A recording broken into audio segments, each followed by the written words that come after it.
Presiden Prabowo Subianto meresmikan 6 komando daerah militer baru hingga melantik Wakil Panglima TNI di Pusdiklat Pasus, Batu Jajar, Kabupaten Bandung Barat, Jawa Barat. Wakil Presiden hingga Menteri kompak menggunakan seragam loreng di acara tersebut. Dalam pidatonya, Presiden Prabowo Subianto menjelaskan alasan para menteri dan tokoh kompak menggunakan seragam loreng. Menurut Prabowo, mereka sengaja menggunakan seragam loreng karena ingin mempertaruhkan diri bersama rakyat Indonesia. Hari ini di belakang saya banyak tokoh-tokoh yang memakai seragam. Mereka pakai seragam sebagai tanda mereka ingin terlibat, mereka ingin mempertaruhkan diri mereka bersama-sama seluruh rakyat Indonesia. Karena bangsa kita punya pertahanan yang kita namakan pertahanan rakyat semesta. Masih dalam pidatonya, Presiden Prabowo Subianto menegaskan bangsa Indonesia harus memiliki pertahanan yang kuat karena tidak ada bangsa yang merdeka tanpa tentara yang kuat. Presiden juga menyatakan TNI harus selalu membela, mengabdi, dan berjuang untuk rakyat. Menjadi prajurit adalah suatu kehormatan, tapi juga suatu panggilan dan juga suatu kesiapan untuk berkorban. Saya bangga melihat saudara-saudara, saya bangga melihat kerelaan saudara untuk berkorban.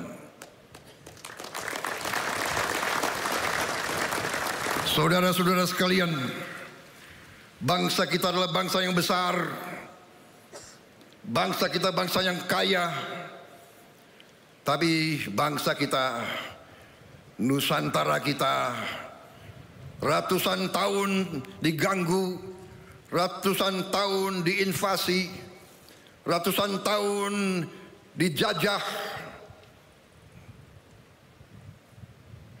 Prajurit-prajurit muda yang di depan saya tidak boleh sekali-sekali melupakan sejarah bahwa nenek moyang kita, bahwa kakek-kakek kita, eyang-eyang kita, orang tua kita pernah dijajah, pernah diperbudak, pernah diperlakukan lebih rendah dari binatang. Jangan pernah lupa sejarahmu. Makanya bangsa kita butuh tentara yang kuat. Tidak ada bangsa yang merdeka tanpa tentara yang kuat. Saya katakan sekali lagi, tidak ada bangsa yang merdeka tanpa tentara yang kuat. Saudara-saudara sekalian, keadaan dunia penuh ketidakpastian. Walaupun kita tidak suka perang, perang terjadi di mana-mana. Di kontinen Eropa perang besar terjadi. Di Timur Tengah kita melihat bagaimana bangsa yang lemah diperlakukan. Orang tua, ibu-ibu, anak kecil dibantai. Dan tidak ada yang bisa menghentikan itu. Indonesia tidak mau memihak blok manapun. Tapi karena itu tidak ada pilihan lain. Indonesia harus punya pertahanan yang sangat kuat. Dan untuk itulah hari ini saya melantik 6 Panglima Kodam baru, 20 Komandan Brigada baru, dan 100 Batalion Teritorial Pembangunan baru. Dan selalu ingat, kita adalah tentara rakyat, kita lahir dari rakyat, kita adalah anak kandung rakyat, kita mengabdi untuk rakyat, Kita membela rakyat dan kita siap mati untuk rakyat kita, saudara-saudara sekalian. Upacara gelar pasukan operasional dan kehormatan militer di Batu Jajar, Kabupaten Bandung Barat juga menjadi ajang unjuk kekuatan terbesar TNI dalam beberapa tahun terakhir. Hadirin dan tamu undangan yang berbahagia, melintas dari depan podium kehormatan, kita sambut TNI. Iya, momen ini ditandai dengan unjuk kekuatan yang memperlihatkan sinergi 3 matra TNI, yaitu darat, laut, dan udara dalam sebuah rangkaian atraksi militer spektakuler. Kekuatan 3 matra TNI menampilkan kemampuan terbaik mereka yang telah dipersiapkan secara matang dan menggambarkan profesionalisme serta kesiapsiagaan TNI dalam menjalankan tugas strategis di berbagai medan operasi.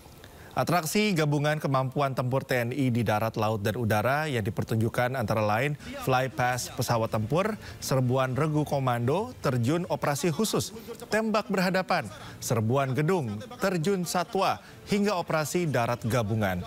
Melibatkan lebih dari 20.000 personel dan 3 matra dan ratusan alutsista canggih. Atraksi unjuk kekuatan ini menjadi salah satu pameran kekuatan militer terbesar TNI di era modern. Potensi penyebaran hadirin yang berbahagia dapat kita saksikan bersama di layar Indonews TV.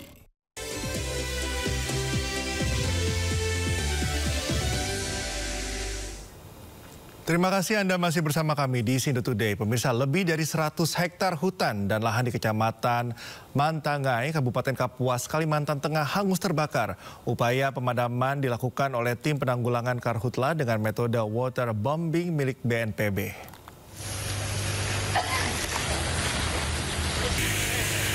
Resmi dilantik Letjen Tandio Budi Revita kini menjabat sebagai Wakil Panglima TNI dengan pangkat Jenderal Bintang 4. Sebelumnya perwira tinggi lulusan Akademi Militer tahun 1991 dari Kecabangan Infanteri Kostrat ini telah menduduki sejumlah jabatan penting.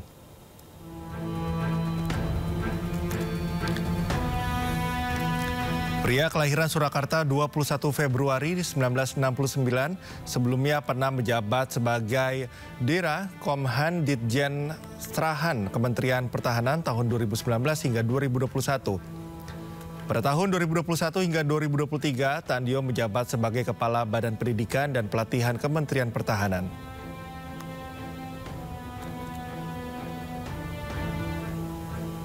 Di tahun 2023, Tandio Budi Revita menjabat sebagai Pangdam 4 di Ponegoro hingga tahun 2024. Sebelum dilantik sebagai Wakil Panglima, Tandio menjabat sebagai Wakasat dari tahun 2024 hingga 2025.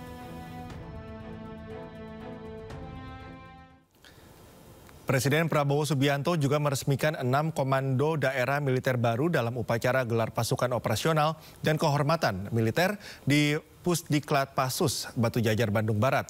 6 jenderal ditunjuk menjadi Pangdam di Kodam Baru. Mayor Jenderal TNI Agus Hadi Waluyo ditunjuk menjadi Panglima Kodam 19 Tuanku Tambusai yang meliputi daerah Riau dan Kepulauan Riau. Kemudian Mayor Jenderal TNI Arif Gajah Mada ini ditunjuk sebagai Pangdam 20 Tuanku Imam Bonjol yang meliputi wilayah Padang dan juga Jambi.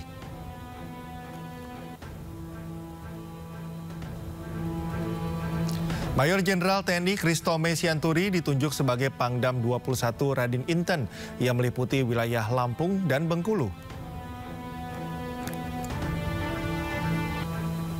Selanjutnya Mayor Jenderal TNI Zainul Arifin ditunjuk menjadi Panglima Kodam 22 Tambun Bungai yang meliputi wilayah Kalimantan Tengah dan juga Kalimantan Selatan.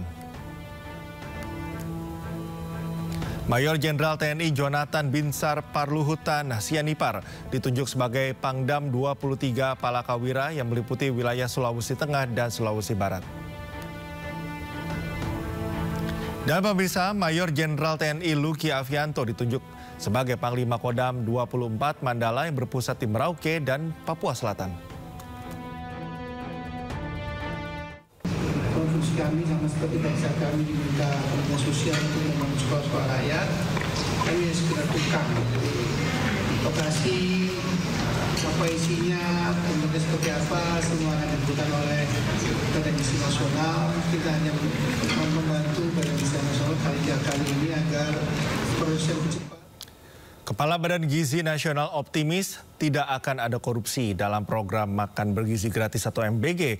Pasalnya, Badan Gizi Nasional sudah melakukan tindakan ketat termasuk pembayaran melalui virtual account. Kepala Badan Gizi Nasional Dadan Hidayana menjamin tidak akan ada celah korupsi di program Makan Bergizi Gratis, di mana pihaknya melakukan sistem pelaksanaan hingga pengawasan program secara ketat. Terlebih dalam proses pembayaran dari BGN ke pengelola Satuan Pelayanan Pemenuhan Gizi atau Dapur MBG dilakukan melalui virtual account, sehingga mampu meminimalisir adanya markup anggaran yang dilakukan mitra MBG. Gak mungkin ada korupsi di Makan Bergizi karena kita sudah bikin virtual account, ya. Virtual account harus ditandatangani oleh berdua, oleh mitra dan oleh Badan Gizi. Kemudian kita tetapkan bahan baku at cost, operasional at cost, yang insentif yang boleh dimakan.